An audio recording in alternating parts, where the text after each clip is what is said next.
the beginning, there was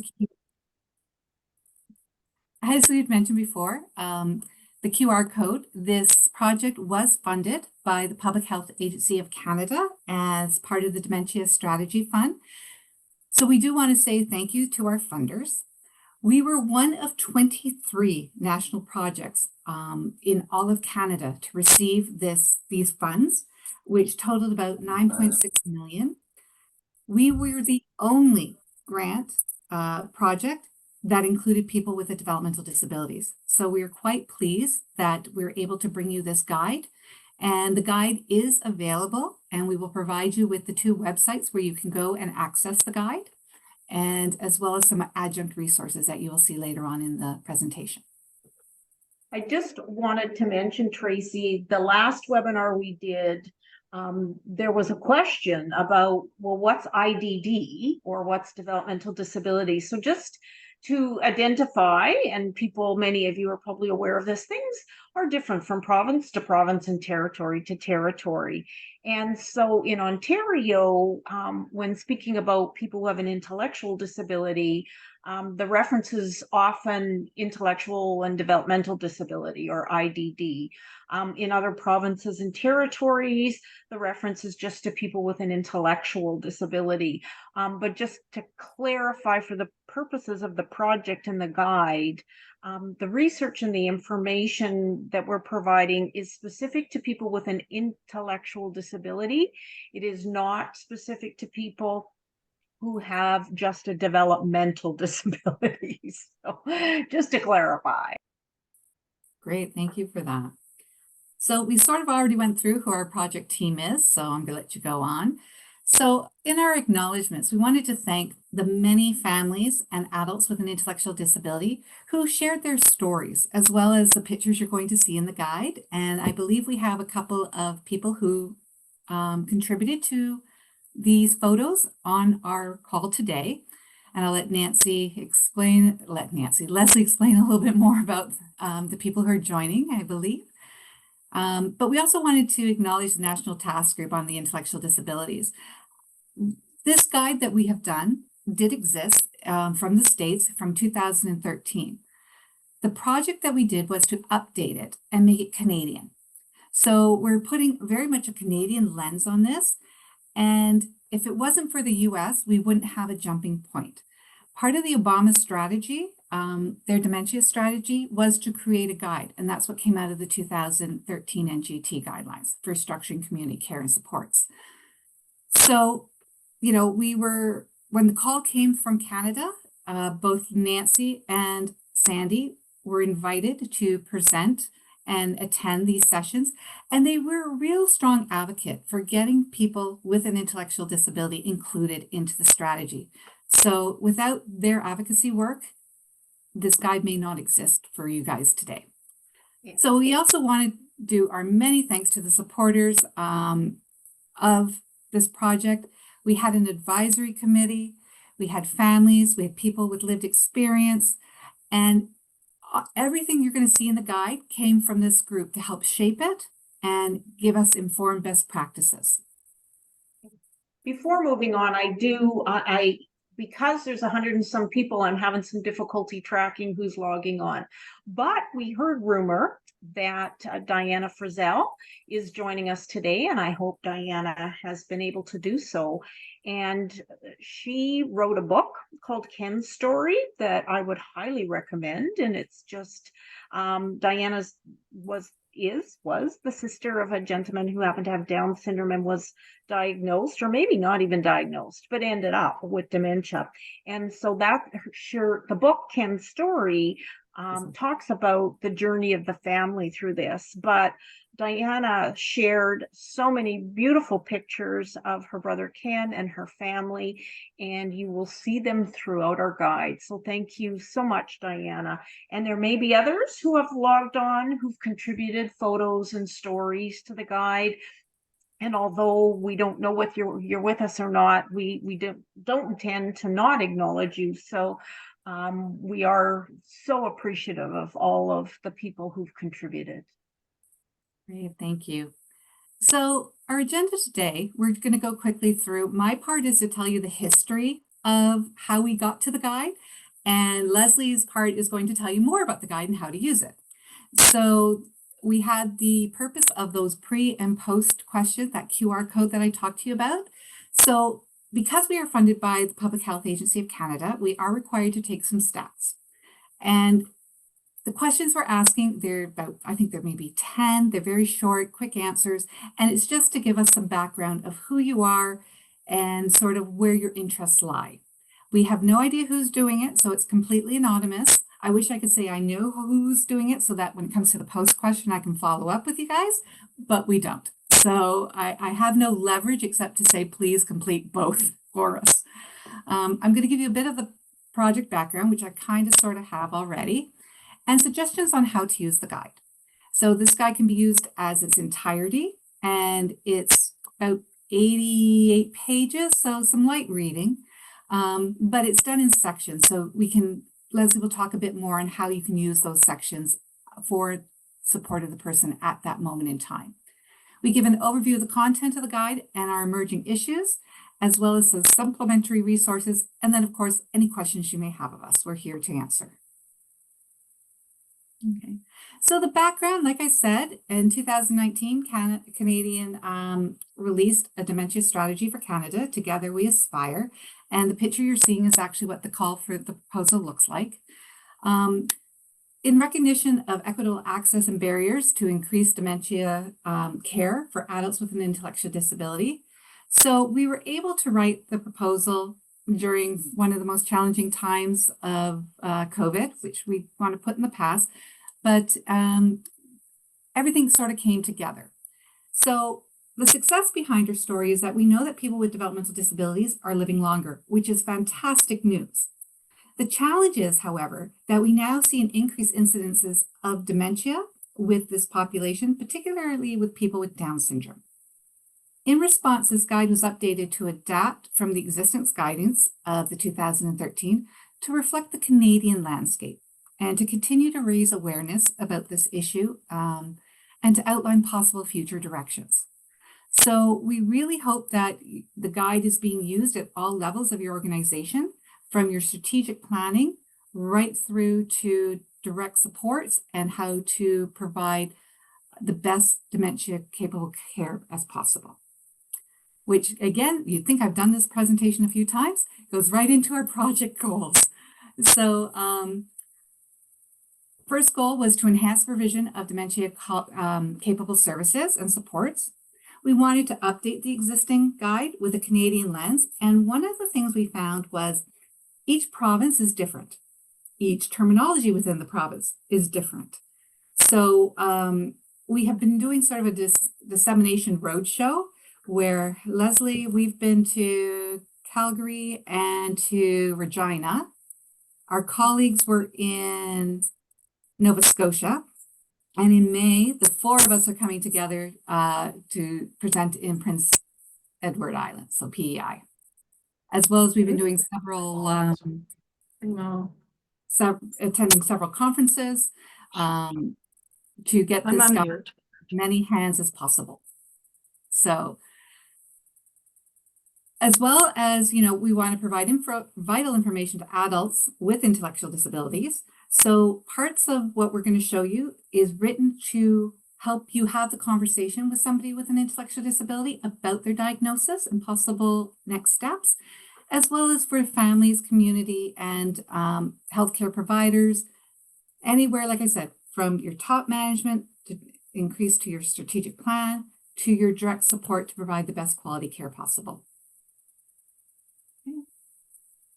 So part of our project, we established an advisory group. And our advisory group consisted of people from across Canada in different organizations. We had families on the board. We had an expert from the US on our advisory committee. We had a person with lived experience on our advisory committee to start with. Unfortunately, he found the topic so overwhelming and upsetting that he pardoned himself from our committee. His wife was in late to end stages, and he thought he'd be able to handle the conversation, but with all due respect, he bowed out, and we of course respected his wishes on that. So we had also sent out surveys to cross-sectorial agencies to gather information about what was important to them. Where were the gaps in services and knowledge? And how can we take that information and plug it into the guide to give the best guide possible moving forward? We also conducted focus groups across 5 provinces, so British Columbia, Saskatchewan, Manitoba, and Ontario and Quebec. So our focus groups, again, very interesting. We held it for 3 target groups. So for families, people with intellectual disabilities, and direct support staff. And the stories we heard were not only inspiring, but it was also, it gave us pause to say what really needs to go into the guide. Where were the gaps? And we had recorded all of our focus groups. And at the end of the day, some of us had to walk away from the recordings because they were so emotional. And what we heard from a lot of the focus groups were around the grief and loss. And it wasn't the grief of loss of end of life for the person, but those small losses as a person lost their skill set. And that came through as a strong theme in all 3 categories of our target population. And because this topic was so challenging, not only for people with intellectual disabilities, but their families and staff, we ended up conducting several one-to-one interviews to respect the person's privacy, as well as to respect that it's a challenging topic. And when somebody gets a diagnosis of dementia, what does that mean for not only the person, but their entire support group? And lastly, we completed a global survey of current research and literature. And this was done through our colleagues in Scotland, through Dr. Karen Watchman and her PhD student, Paula Jacobs. And what they did was, although it's a Canadian guide, we wanted to make sure that we were getting the best evidence on a global perspective, because Europe is a little bit ahead of us on some of their dementia care. So we wanted to make sure that we're capturing best practices going forward. Okay. And like I said, our advisory committee, we had representation from the intellectual disabilities, health and dementia sectors, families, our expert from the US, Dr. Matt Janinski, I'm going to get his name right one of these days, and our adults with lived experience. It's actually Janicki. You're pretty close, I'm Tracy. getting there. I'm getting there. Hopefully by the end of this, I'll have his name and I'll have to take him out for dinner to apologize for all the times I've pronounced his name incorrectly. So why is this guide important? Well, we wanted to raise awareness and the risk factors for adults with intellectual disabilities who may be affected by dementia, and the early detection and planning for quality dementia care. And to have that conversation within your organization is, are you going to be dementia care ready? And are you able to support that person through to the late and end stages? And as an organization, you have to be committed to it and look at all your resources. And if you can't, that's okay too, because then we talk about other resources that are available to help you make those decisions and help your organization move forward. Again, education, information for adults. We not only take a person-centered approach, but we take a relationship-centered approach. So we want to take a look at the person's relationship prior to coming with the diagnosis and continue to build that. A lot of times what you hear about, if someone has been diagnosed with dementia, the first challenge is their day program. Keep them home, provide support in the residential program, not in their day program setting. We encourage you, if possible, not to do that. This is their relationship. They may have been in that day program 20 years. That is their center of their relationships, of people there. It's an extension of their family. And now you're taking them and sort of isolating them a bit.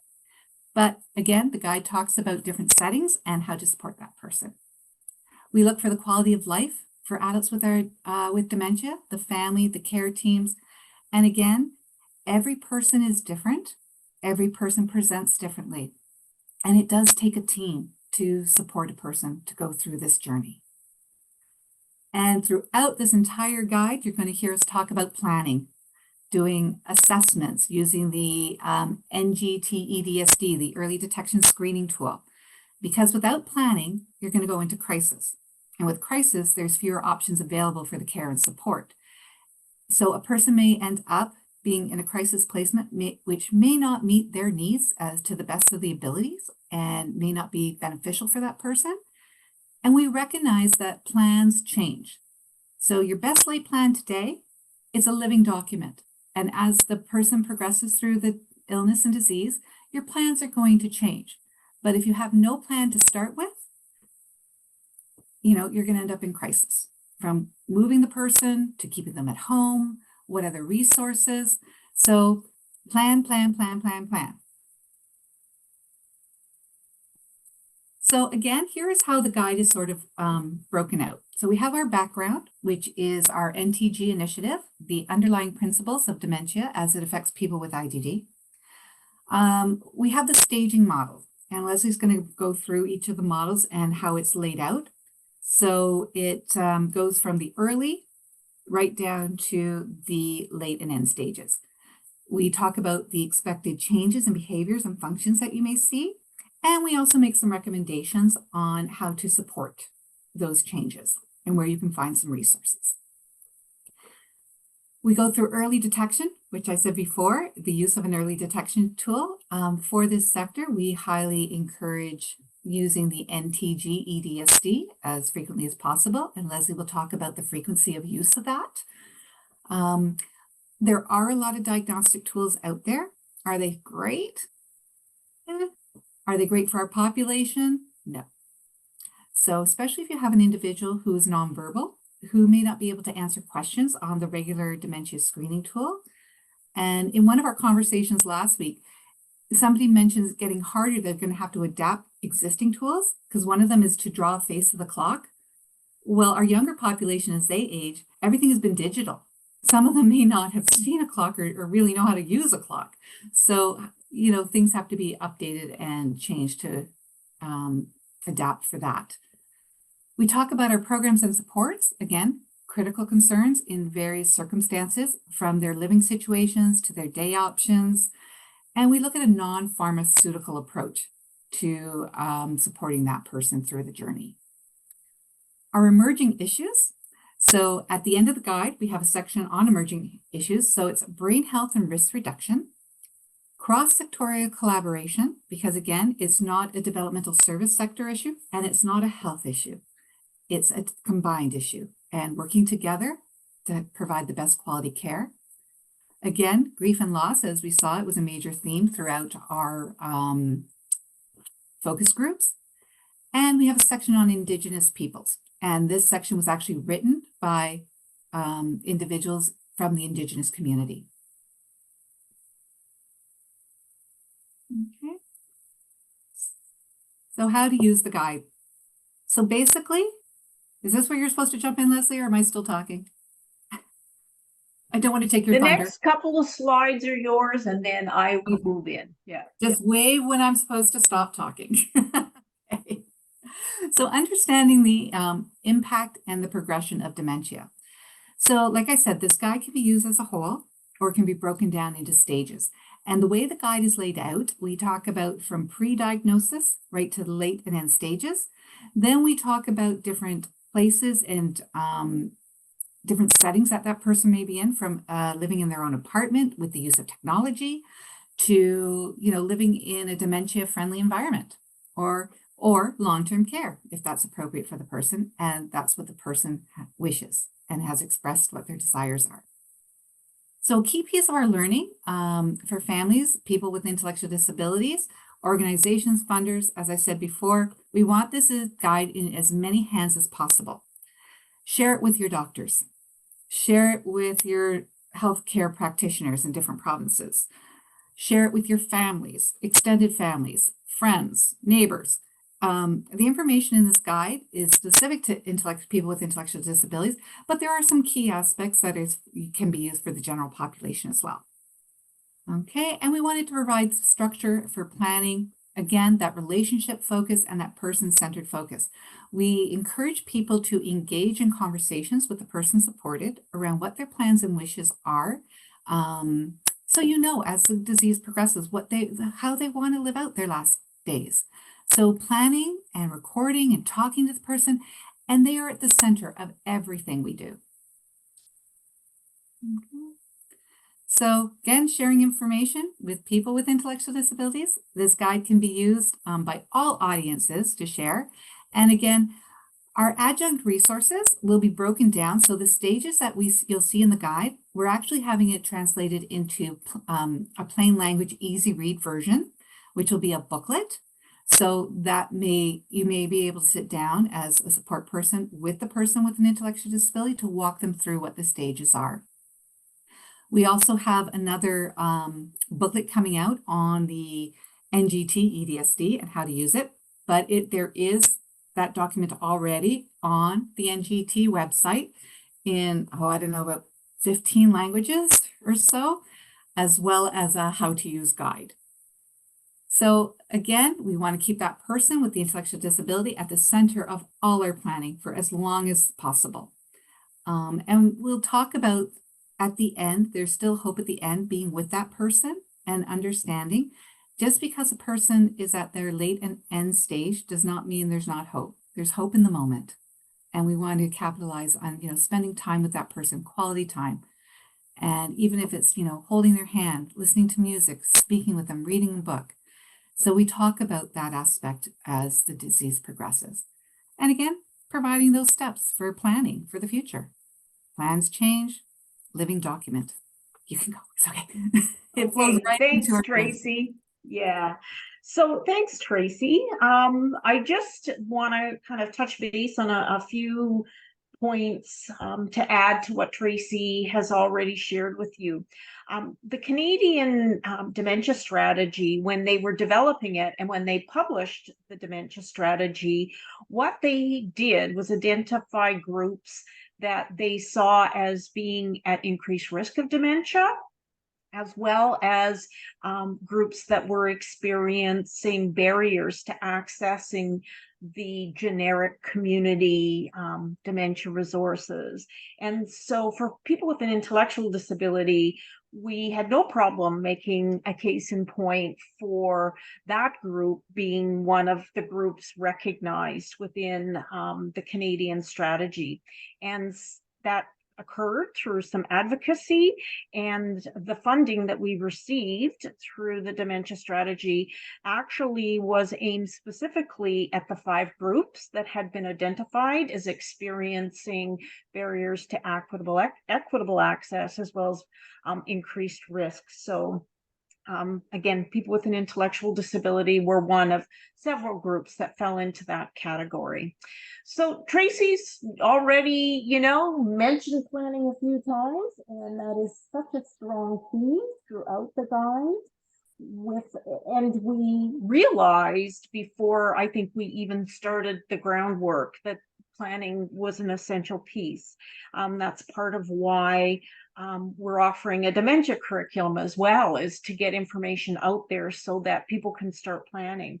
But through, I would say, particularly, both the surveys and the interviews, the focus groups, it was really evident that those that were contributing information to this guide clearly needed to obtain more information about dementia and its progression, but they also needed to know how to plan, what to plan for, where do I go, what are my resources. So there is that thread through all aspects of the guide with, as Tracy said, always the adult with an intellectual disability at the center of it all. And over and above the differences between the 2013 guidelines that were developed by the NTG in the US and our guide, the Canadian lens, the updated information and resources, there's a greater emphasis in our guide around the person themselves who is experiencing the symptoms of dementia, because even since 2013, I think as a field, we have increased our recognition that nothing about us without us is pretty darn important. So at the center of all the planning has to be the person themselves who's experiencing dementia, and that we want to engage organizations that are there to support people with an intellectual disability, their family and other members of their support networks, as well as healthcare resources, in understanding, again, the impact of dementia on this population, and the responsibility to plan, to say, as Tracy mentioned, if you're an organization supporting adults with an intellectual disability, I think that it's essential that you look at whether, as an organization, you can or would like to support this person who has dementia right until the end, and to then plan very carefully how you're going to do that. And if you feel that that's outside of your capacity, there is still an obligation to plan. Well, what do we do? At what point is this outside our scope? Who do we refer that person on to? How do we support that move for the individual? And it's over and above that, we really, because of this barrier to equitable access, are trying very hard to encourage healthcare resources in communities to recognize that they have a duty and a responsibility to also plan to provide supports and services to this particular population. And that kind of moves right into advocacy. So we're talking about planning, but we know, and again, all the work we did prior to beginning to write the guide showed us that there was still a lot of advocacy required in communities for supports and services, for information, and that families needed support and information. I just read a really interesting article that was published by the AARP, American Association for Retired Persons, and it was about retirement as it applies to parents who are caregivers for people with a disability, and how they don't really get to retire. Their caregiving role continues. And we know that families need a whole lot more of support and information and resources when their family member has dementia. Certainly, people with an intellectual disability they need to do advocacy for themselves. Their advocacy groups need to take a role in this. But just saying, here's what we need, here's where we want to be, here's where we want to live. Intellectual disability organizations can use this guide to advocate with their funders, for instance, to say dementia is a reality. It's not going to go away, and we need funding mechanisms that are enhanced and flexible and recognize the needs of people with dementia. And last but not least, there needs to be advocacy for increased research on this topic in Canada. And it was, again, it didn't come as a huge surprise to us, but as we were writing the guide and looking for references and research, because apparently you have to do that. You can't just say, well, I know better, here's what you should do. So anyway, as we were doing that, it really became evident that there is such a lack of research and research resources in Canada around this particular topic. And although we can pull from US and European, there are so many parts that are unique to this country, and it's so important that we use what's in this guide and the evidence in this guide to advocate and move forward with more research dollars being made available.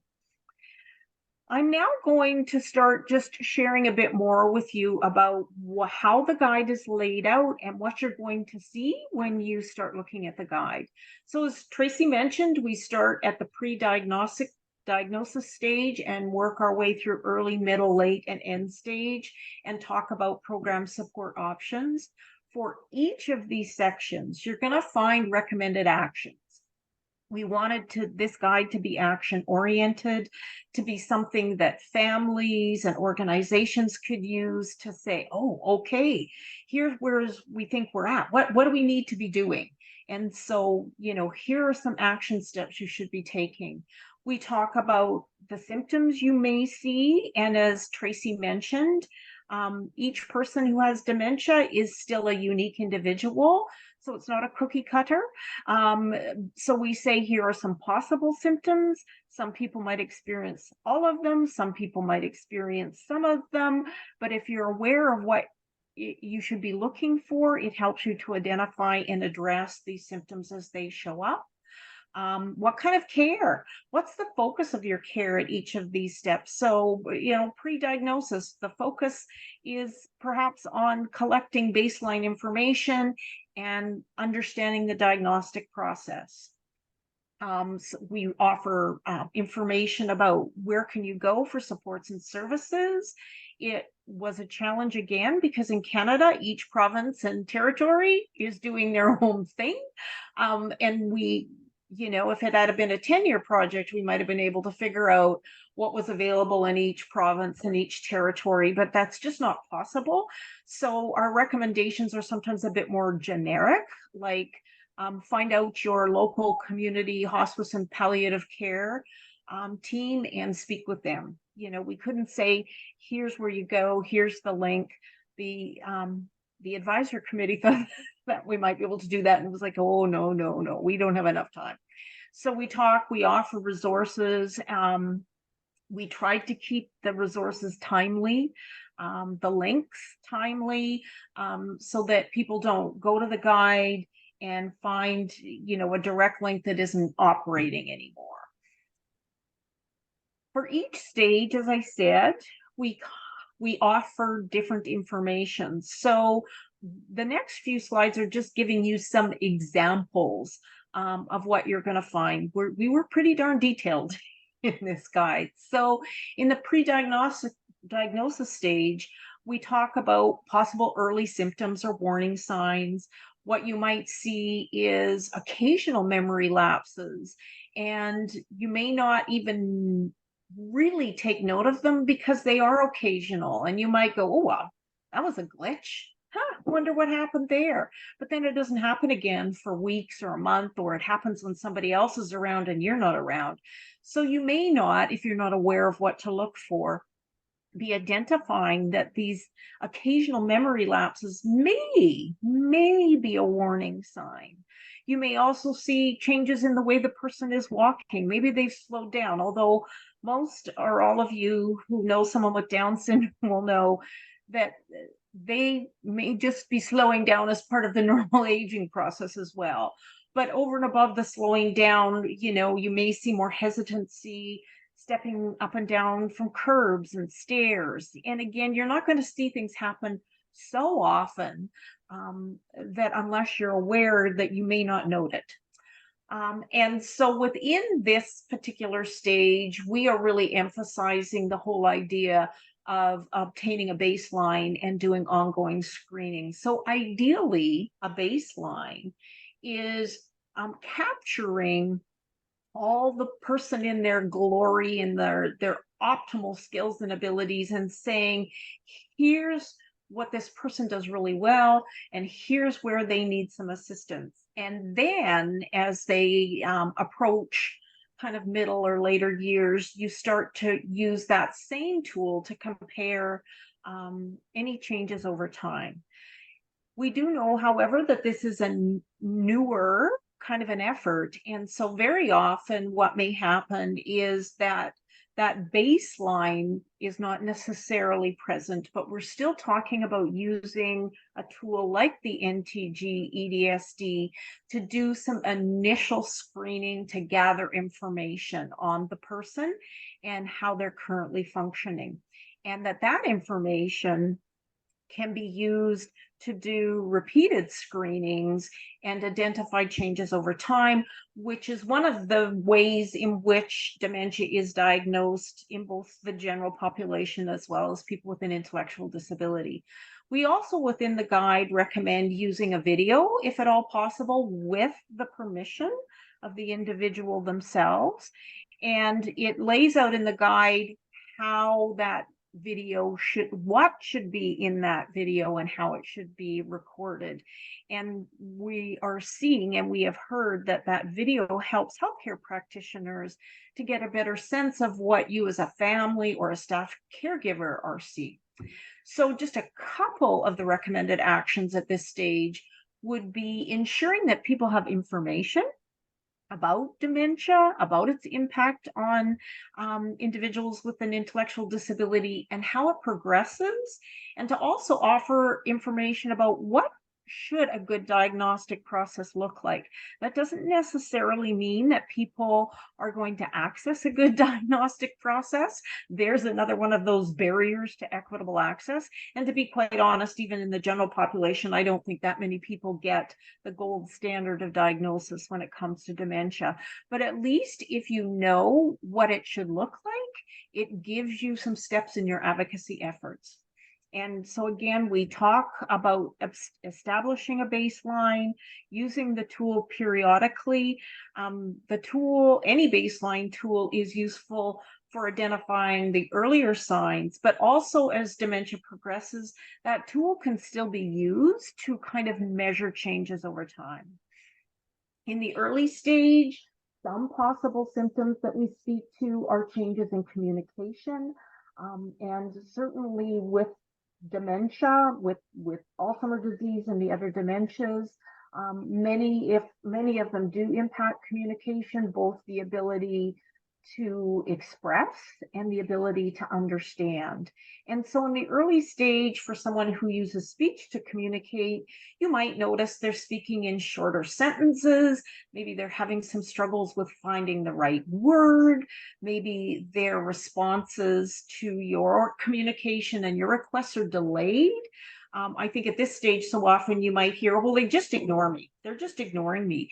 And in reality, the person's not ignoring you. They're actually having some difficulty processing. And so they may not respond, or it's a delayed response. And then the memory losses that were occasionally maybe showing up in pre-diagnosis stage are now going to be showing up more frequently, and they'll be impacting daily activities. For instance, I remember reading in one of the interviews with family how their brother, who'd always helped with doing the dishes and putting the dishes away, that they noticed that they were really struggling figuring out, where did the dishes go now? That they were maybe still drying them and whatnot, but then it's like, where do I put these dishes? And there may also be some impact on social interactions as early as the early stages, because again, that processing of information and misunderstanding information means it's more difficult for people to interact socially. And when you are having challenges interacting with others, sometimes it's a pretty natural response to just not interact at all. The care focus is going to be on more support and supervision, and recognizing where more support and supervision is required. And even though the person may at this point still be using words or their signs to communicate, it's not too early to start looking at nonverbal communication strategies such as gestures and use of pictures and those kinds of techniques. We want to continue to encourage people to be an active part of their community. And Tracy mentioned that sometimes it's a bit of a reaction to say, oh, no, they have dementia, so they need to stay home. And we know that community and relationship and community is so essential for keeping people engaged. And so we emphasize the importance of that. And we also start to talk about beginning life story work, engaging the individual in helping to create their life story. So when they're no longer able to share their life story, the people supporting them and around them will have a sense of what's important to them and what their life has been like. Right off the hop in early stage, we begin to encourage planning. You need to start looking at planning. And hopefully the person that you're involved with, whether it's your family member or someone you're paid to support, has received enough information and a diagnosis that they can be part of this planning process. It's so important to say, you know, what's important to you? What are your wishes? What do we need to do as things progress? Including, you know, where do you want to live if you can't continue to live here? And in the early stage, it's essential to really begin establishing good routines with the individual, finding out what's important and meaningful for them, and ensuring that's part of their routine. And what do they need? So knowing if this person has always had a shower in the morning, that needs to be part of the routine. As the disease progresses, we don't want to be asking people to have a bath in the evening and thinking that's going to be successful. And we also know that, and this is for all of us, some of you out there might be a bit like me and have some obsessive compulsive disorders, but routine is what helps us when we're under stress. And that is the same for people with an intellectual disability who have dementia. In the middle stages, Sorry, Leslie, what we before you go to the middle, I think it's important to let people know that often the early stage is not detected in our population. It's very hard to get a diagnosis at this stage and is often missed because some of the red flags that you had mentioned of possible symptoms, the person may have already come with things such as, mobility changes. Well, if the person comes with assistive devices or in a wheelchair, we're going to miss that. So, and it's no reflection on the organization that you missed this. It's just one of those things, and it's often hard for people to get that diagnosis for early stage. Sorry, didn't mean to interrupt. Yeah, no, and again, families have also mentioned that they missed the early stage warnings because they didn't have the information. And that's why we think it's so important that we get this information out there so that everybody is picking up on those earlier changes. So in the middle stage, past memories will become the person's perceived reality. As the dementia damages the functioning of the brain, the only memories the person is actually able to access to function on a day-by-day basis are memories from their past. So the person who's 60 may think they're 30, and so they're doing their day like they did when they were 30. And there are more challenges with regards to communication. So the individual may at this point only be using 1 or 2 words to communicate. They will have increasing difficulties with word finding, and they will have increasing difficulties understanding what you're saying. So for sure, at middle stage, we're saying, please don't just rely on your words to communicate with people. Make use of nonverbal communication strategies. Keep your communication short and sweet. Don't spend half an hour explaining something to somebody because they're going to get the first 2 words and then that's going to be it. So most definitely there has to be increased supervision at this stage, both in helping people do all of their activities during the day, but also to keep people safe. You want to provide information and training on coping with something we call responsive behaviors. Responsive behaviors are responses to both external and internal stressors. And so they are often difficult for those providing support to deal with.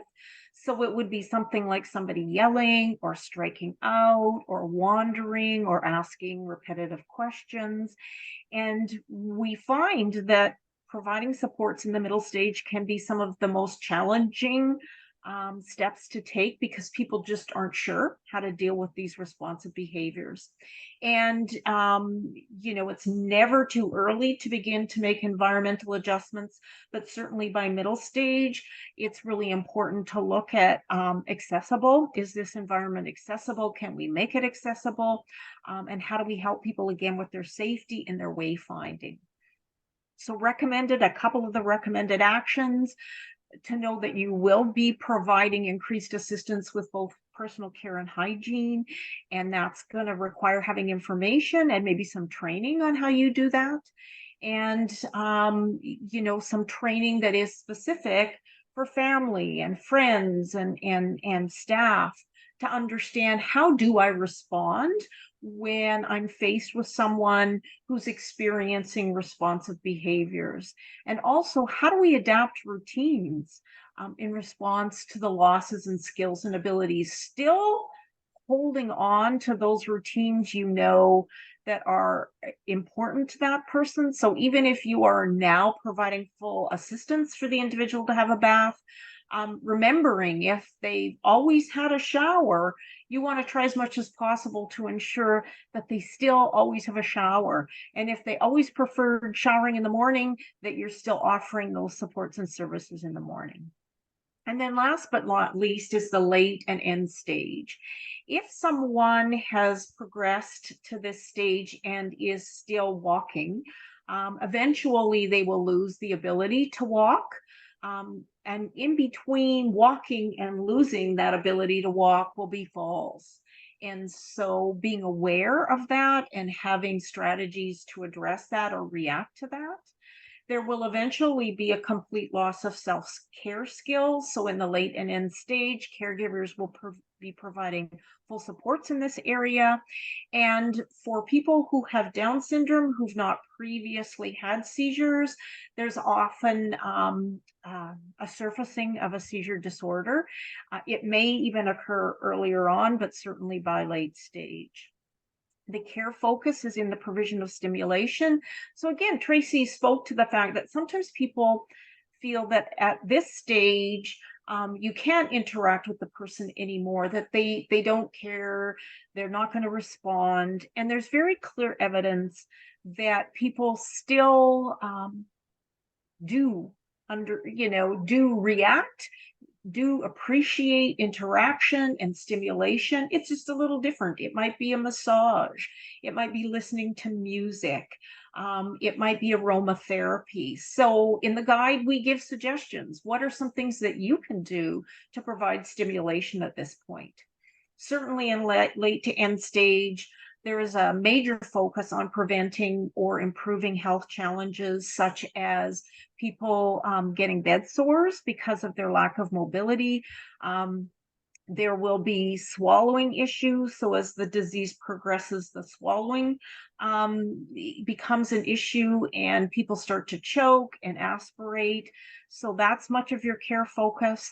And you're also looking at comfort care.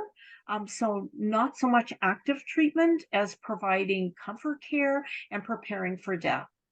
So the recommended actions, there needs to be a shift in focus of support towards provision of non-ambulatory care using assistive devices such as Hoyer lifts.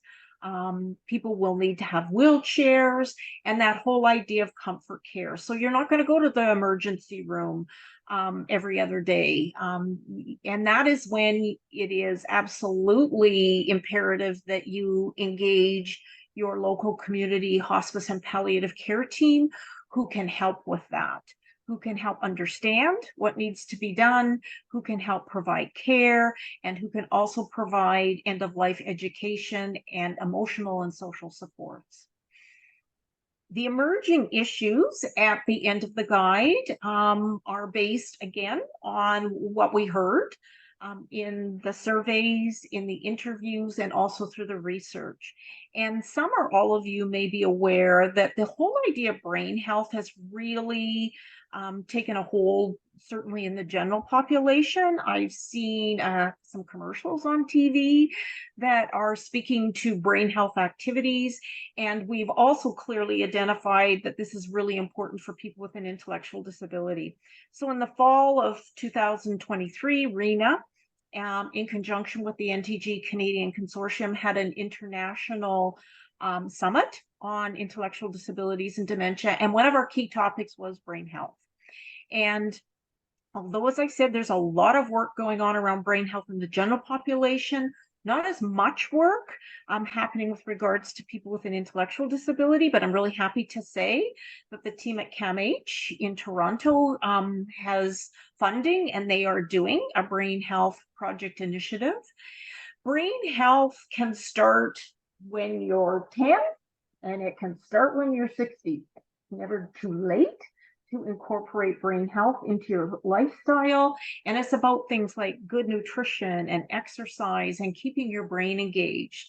So we speak to that in the guide. And what we do know is that engaging in multiple brain health activities maybe doesn't guarantee that you don't get dementia, but it certainly decreases your risk of dementia.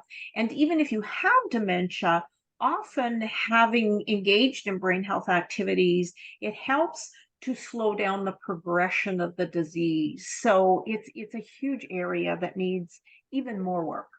The cross-sector collaboration is so important, and I'm sure that absolutely 100% of the people on this webinar have had experiences of trying to get silos to work together.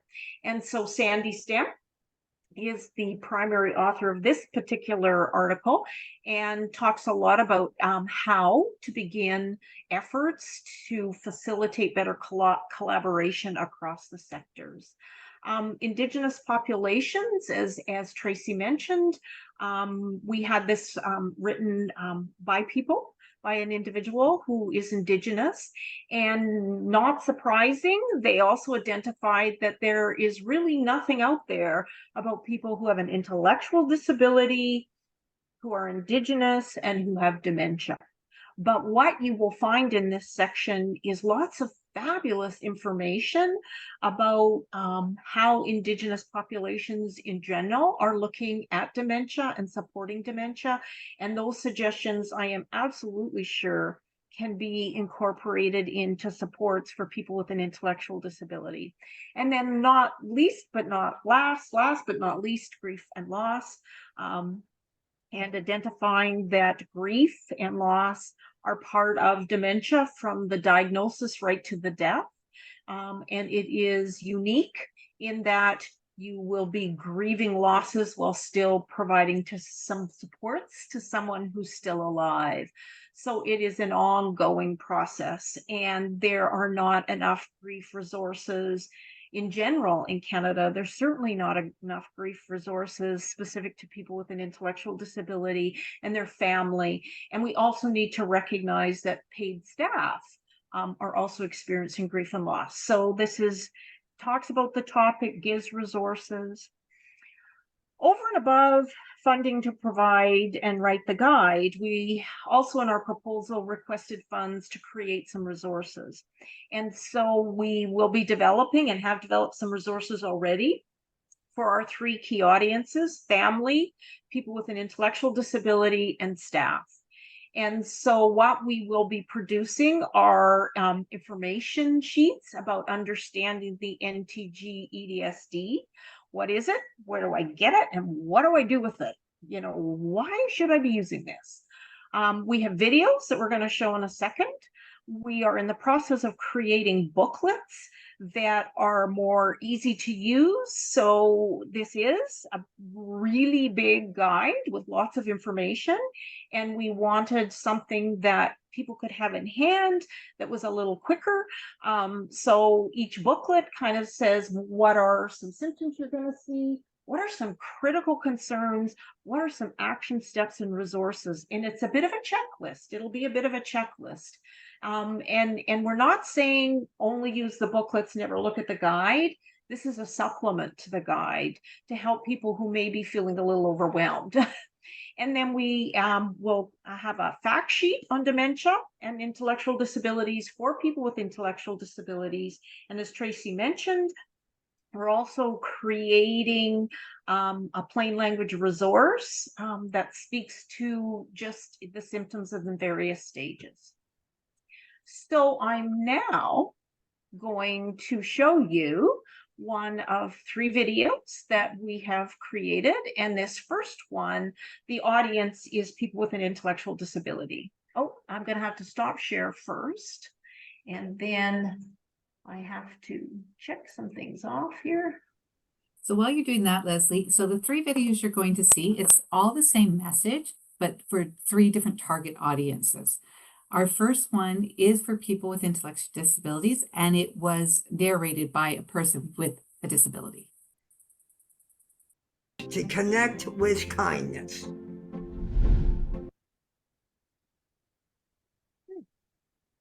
My name is Carrie. Oh. I live in an apartment with my best friend Sophie. Sometimes I feel that Sophie does not want me around. Sometimes she gets upset fast. Sometimes she cries. Sophie had dementia. I've learned 4 tips about how to communicate with her. Let's go. Connect. I build a connection with Sophie, talking to her. I look into her eyes. I talk simply. I give her time to answer. It's hard because I have to be patient.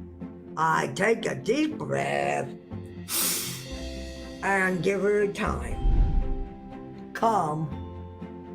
Sometimes Sophie gets mad and tries to hit me. I used to get upset and leave. Now I know it's not her fault, it's the dementia. Now I might say, I see you are upset, and change the topic. I might say, would you like to come to a quieter space? Stay calm, never argue, give space. Change her attention to a calming activity that she likes. Kindness. When Sophie cried, it makes me sad too. I have to be gentle when she cries. I reassure her. I say things like, can I help you? Or can I put my hand on your shoulder? If she doesn't want that, I give her a tissue and keep her company. Hints. If she has trouble remembering things, I help her by making labels on cards. I put them around the apartment. Now Sophie isn't so frustrated when she forgets things. She feels good when she gets to help. Sophie and I are still best friends, even though she has dementia and finds it hard. I learned these 4 new ways to communicate, connect, calm, kindness, hints. Each person with dementia is different. By learning how to communicate, we find the right way for them.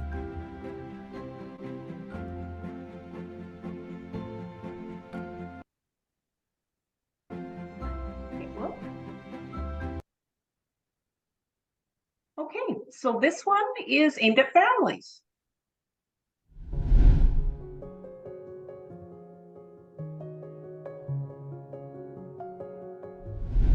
Hello, families. It's so important to understand and support your family member. Here are a few tips about how to communicate more effectively with your relative with intellectual disabilities affected by dementia. When communicating, try to speak slowly, simply, and look at them. Really listen to what they're saying. Respond with kindness. It's hard, but it's important to avoid saying no or you can't or arguing. Gestures and visual aids can work wonders. When handling challenging emotions, approach with love and patience. First, acknowledge the emotion they're displaying. For sadness, offer comfort and reassurance. For confusion, offer to help them and encourage them to move to a safe and familiar space. For anger and aggression, calm your body language and your voice, give space, and try to de-escalate. These moments can be scary for everyone, especially those doing the major part of the caring. After an episode, take time to breathe and take care of yourself. Note what happened and reach out for advice and help. Environmental cues are crucial. Keep spaces organized, display familiar items, and establish routines. This helps provide a sense of security and eases confusion. Create an atmosphere where they feel independent, understood, and valued. Your support and love make all the difference. Just remember, communicate with kindness and clarity, handle challenging emotions by staying calm and patient, use environmental cues to create a safe space for your family member.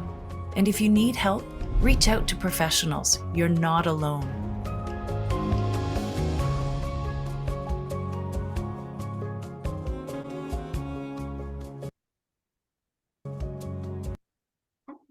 And this last one is aimed at staff.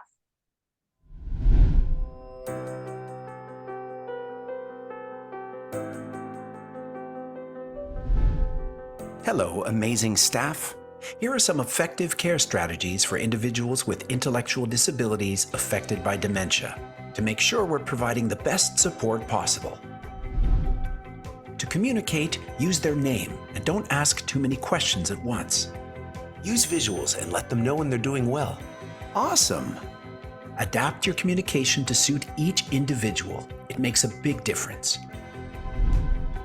Sometimes things get tricky and we're faced with anger and aggression. Stay calm and assess the situation. Acknowledge the emotion you see. You seem upset. Avoid arguing or saying no.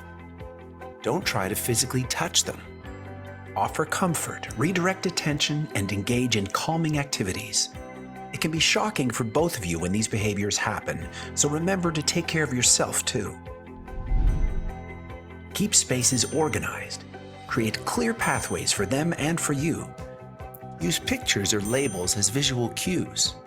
Establish consistent routines and maintain a calming atmosphere. Environment plays a crucial role in minimizing confusion and enhancing well-being. You're making a tremendous impact on the lives of the people you support. Just remember, tailor your communication by staying positive and flexible. Navigate challenges by remaining calm and comforting. Modify the environment for success and well-being. And if you're having trouble, ask for support or team up with others for solutions. You're not alone in this.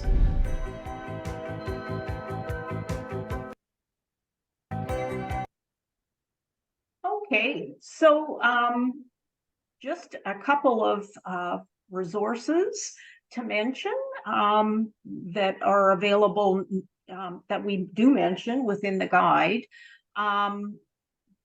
Anne Has Dementia is a resource from the UK. It was created by people with an intellectual disability for people with an intellectual disability to help explain dementia. There is a cost associated with it, but it's from Books Beyond Words. But this information is all in the guide.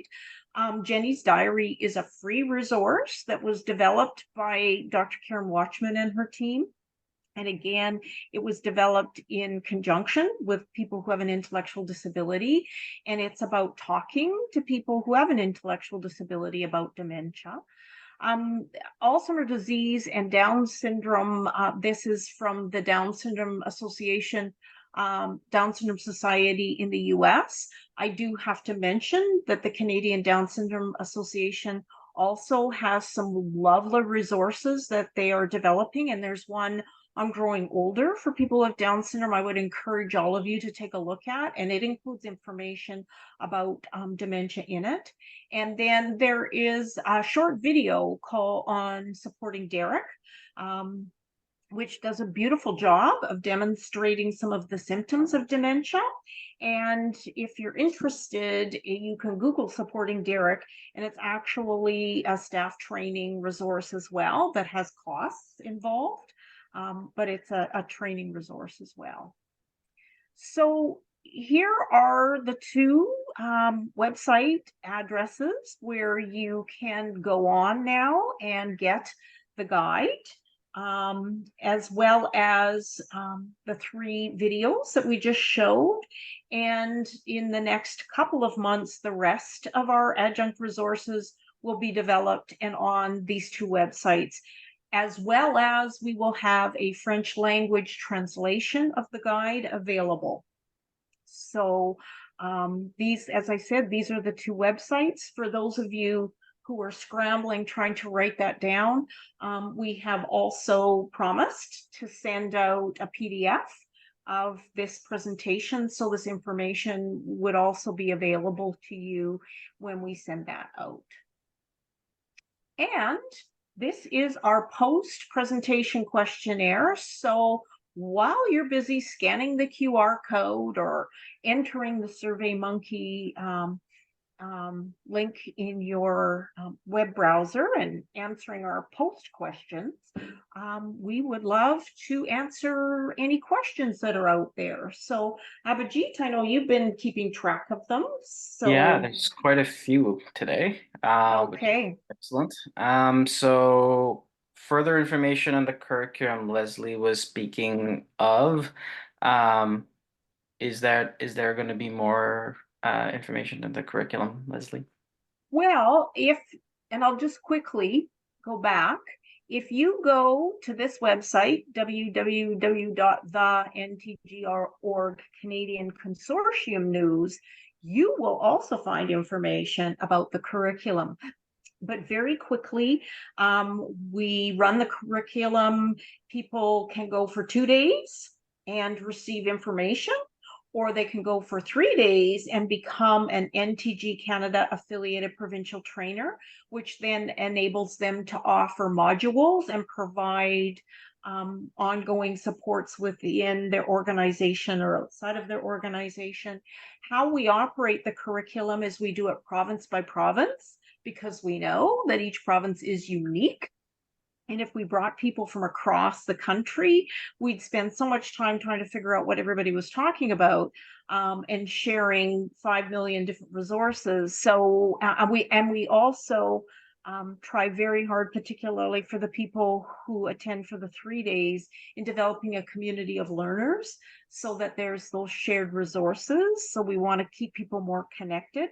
So we look for host agencies. So for instance, we are going to Calgary next week, and there's an agency by the name of Akova, who has helped us. They're providing space for us, and they've helped us to disseminate the registration flyer. So if you're an organization who thinks that you might be interested in doing this, you will see information on our webpage at the NTG. And if you're someone looking for the training, if you keep checking in, we advertise upcoming curriculum offerings on our webpage as well. So Leslie, sorry, I'm Abhijit, don't mean to take your job away, but somebody from Nova Scotia wanted to know if there'll be any training out that way or if it can be done online. And because I know I'm in the know, I'll let you answer that. Oh, yes. We have just begun. It looks like early September. We will be in Nova Scotia and offering the curriculum. And we don't do it online. We did that during COVID and got some very clear feedback, both from ourselves and our participants, that that was not a very effective strategy. So all of our training is face-to-face. And another question was, how do I go about getting the guide? I guess similarly to the another question would be, will the recording and guide be provided in a follow-up email? And the answer to that is yes, right, Leslie? We're sending that out. So a follow-up email will come out with the slides, but also we can provide you with the 2 links where you can go and get the guide. Yeah. Is there a typical progress time through the stages for the individuals with DD and general public? Asked Tara Seckbold. Can you let? Well, in the guide, so we know, no matter who you are, that people, go from pre-diagnosis to early to mid to late and end stage. And within the guide, we give you some ideas as to how the symptoms will change, what the progression might be like, but everybody is still an individual. And so again, if you know one person with dementia, you know one person with dementia. We do know absolutely that people who happen to have Down syndrome tend to get diagnosed with Alzheimer's disease at an earlier age, and they experience a much more rapid progression. That is not necessarily the case so far with people with an intellectual disability outside of Down syndrome, although there is some emerging research that may indicate some increased risk. And the more rapid and the progression of dementias, and particularly Alzheimer's disease, is influenced by multiple factors. And if somebody has a lot of health issues and health concerns, that might increase the rapidity of the progression. If they develop seizures, we see that moves the progression through a bit more quickly. But the other piece to know is you can't just take the information and say, well, this is what it says, this is where you should be. And people in early stage dementia might end up being really stressed out by a move, or they have a significant health issue and they move into what looks more like middle stage, and then they settle in and maybe their health issue gets addressed and they go back to early stage. So it isn't this concrete movement, it's a back and forth. Thus the importance of knowing each stage and what you need to look for. Gotcha. Andrea asks, for individuals in group home settings, should it be included as an initial intake information gathering for all individuals that are accepted into the organization, or only folks who have been identified as high risk for dementia, and like including the NTG, EDSD in the information gathering portion of intake? I recommend that absolutely. And every person who has Down syndrome should really have the NTG EDSD tool, or if somebody knows of another baseline tool, but should really have a baseline when they're 35 years of age. And then start using that baseline or that tool at least yearly, beginning at age 40, and that other people who have an intellectual disability aside from Down syndrome should also have a baseline tool completed maybe around the age of 50, and then every year thereafter. So certainly as an organization, I would encourage that to occur for the people you currently support. And if somebody is going to be moving in, your organization is going to start supporting someone new. I would ask if it's been done, and I would encourage it to be done prior to the person moving in, because it's a wealth of information in and of itself. Yeah, we also talk about you need to know the person for at least 6 months to get a real good handle. So if you're doing it as an intake worker, you're not going to get the information. You would have the family or the setting that that person is coming from to complete that first, so that that gives you the baseline. Christine has asked, they're facing serious issues simply getting a diagnosis of dementia for someone under 65. This person with IDD is only 52. Her doctors won't complete a cognitive assessment or refer her to any memory clinics because she does not meet the age of requirement. So can you give any advice, or other resources outside of our region, they're from Peel, are available for people under 65, but again, she is ineligible due to location? Okay, I will answer the first part, and Tracy, you may have something for part two, but that is, again, and it's not unique. We know that there is often those barriers to equitable access that are posed by our healthcare system, having a complete lack of knowledge about dementia and its impact on people with an intellectual disability. And that's part of the reason why we encourage the use of the NTG EDSD screening tool on a regular basis. And you can then demonstrate change over time and take that information to the healthcare practitioner to say, here are the changes that we're seeing over time. And they need to be investigated. Is there underlying health issues for it, or is this potentially dementia? I would also encourage, if the healthcare practitioner and or their nurse is open, to share information with them about the impact of dementia on people with an intellectual disability through pulling that out of the guide. But there's also on the NTG, so www.ntg.org,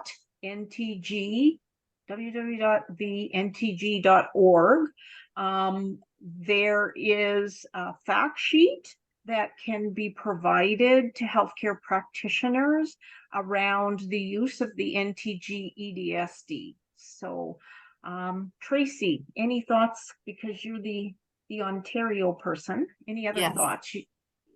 Yeah, so in Ontario, there is actually a document, the H card guide, that you should be able to download, that talks about fragility factor, that our population does not age at the same rate chronologically, and therefore we present differently as we age. And that can be utilized with your doctor to help you get into those clinics that have that age gap. Also, Surrey Place Center in Toronto, although I know it may be a fee for service because you're out of catchment in Peel, they have an over 45 clinic that also can help with some of the advocacy work and help connect you to proper physicians or resources in your area that may be able to assist. if worse comes to worse, I don't know if we provided our email addresses here, Leslie, but you can feel free to reach out to myself. I am familiar with the Peel region and the resources available there, as well as Toronto. So I can help do some navigation and connection for you. And lastly, Tara asked, if a caregiver family is unable to meet the individual support needs, who would you recommend they reach out to initially? Oh, that's a fabulous question.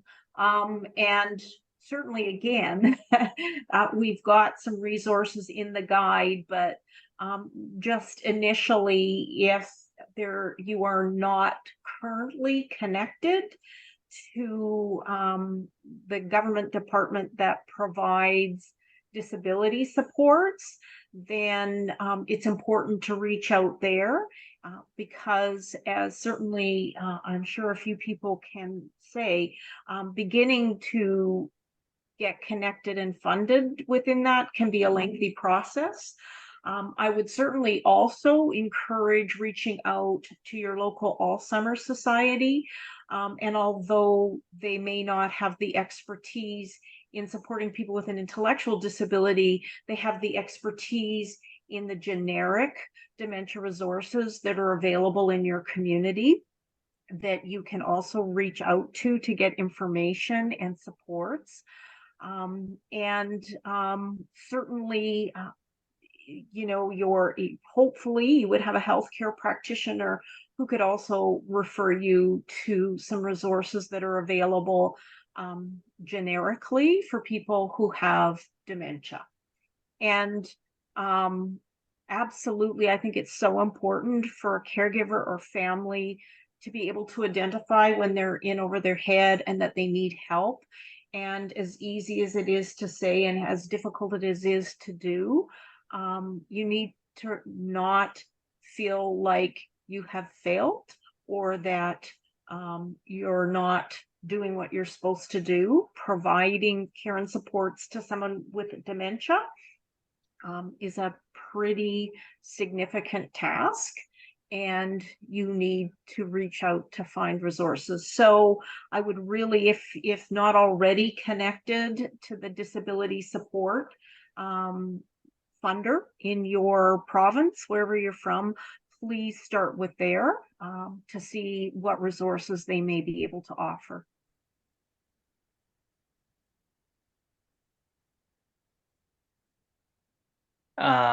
One more question came up just now. Do you find that some individuals with early signs of dementia do better in high stimulation situations rather than low stimulation situations? An example is a woman who struggles at home where it's very mundane, forgets where the bedroom, bathroom, how to dress, but when in the community attending their day program does extremely well, able to hold conversation, knows where everything is, needs limited intervention support. That's a great question. And again, each individual is different and their coping mechanisms are different.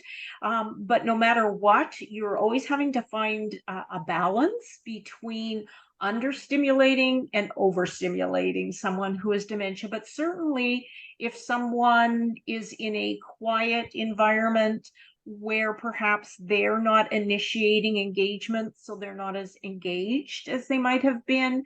If people with dementia spend any length of time unengaged, they will not be able to use their skills and abilities to the best of their ability, and they will actually start to experience more rapid progression because they're not working at utilizing the skills and abilities that still exist. And so that's probably part of, the day and the community is that they're more engaged, they're having to exercise their brain more. And so it's keeping them more engaged. But as the disease progresses, you'll need to be very careful because overstimulation, so the person is having increasing difficulties understanding communication and making sense of their environment. If they become overstimulated, that might lead to those responsive behaviors I was referring to, and to the person really shutting down. So it's a balance.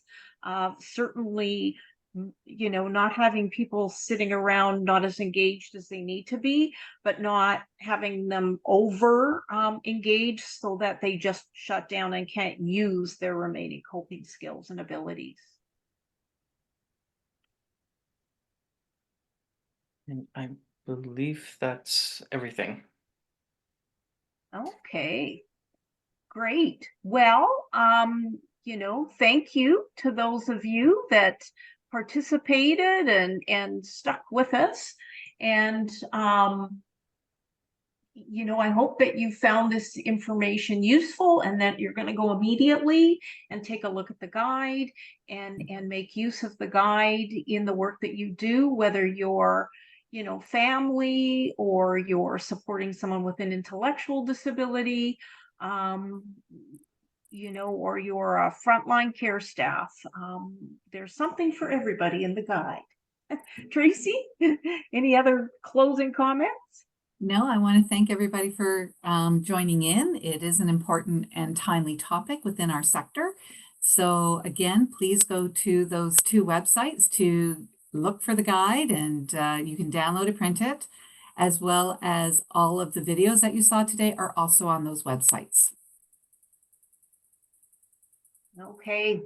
And Well, we'll be thank sending you, out an email everybody. soon. What's that, Abby? No, I said I will be sending in an email soon with the links that we talked about. Right. Okay, fantastic. Well, have a good rest of your day, everybody. Thank you.